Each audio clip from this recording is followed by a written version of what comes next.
future perfect continuous tense.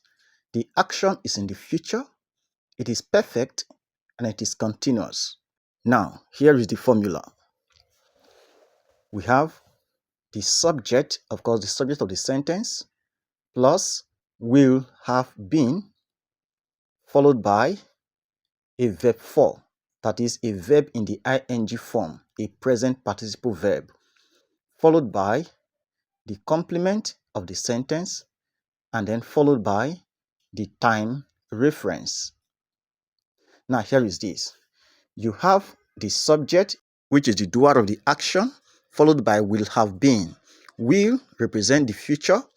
Have been talks about the perfect aspect of the tense, then followed by ing verb, which represent the continuous action, and then complement, which gives information about the continuous action, then the time reference, which gives us information about the time duration of the action and the specific time in the future being referenced. Note that the time reference could also begin the sentence, so that we have the time reference, then followed by the subject of the sentence, will have been, a verb 4, followed by the complement. Now let's make sentences to demonstrate future perfect continuous tense. Let us start with positive sentences. Sentence 1. She will have been living in this town for 10 years by 2025. Now let's look at the different aspect. She, which is the subject, will have been. Will talks about the future. Have been is the perfect aspect of the tense. Living talks about the continuous aspect. In this town, the complement, it gives us information about the place where the action of living occurs. For 10 years is a time reference. It tells us the duration of the action living. Okay? By 2025 is also a time reference. It tells us the specific time in future that is being referenced. This is future perfect continuous tense. Now note also that by 2025, which is the time reference, could also begin the sentence, so that we have, by 2025, she will have been living in this town for 10 years. Do you understand? All right, let's look at negative sentences. Sentence 1.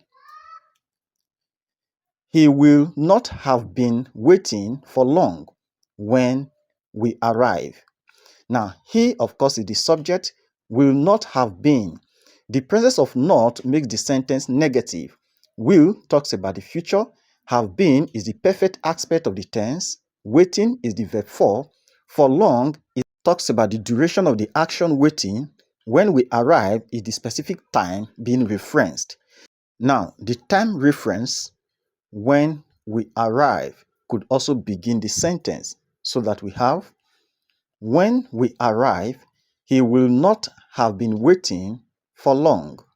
Do you get it? Now let's make examples with interrogative sentences. Sentence 1.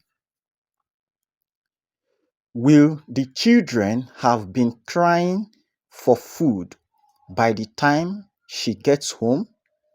This is interrogative. Will have been. In the interrogative, the modal will begins the sentence.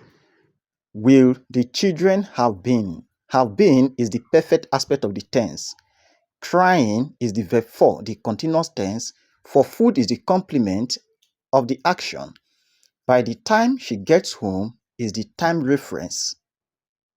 Now, the time reference, by the time she gets home, could also begin the question. By the time she gets home, will the children have been crying for food? Do you understand?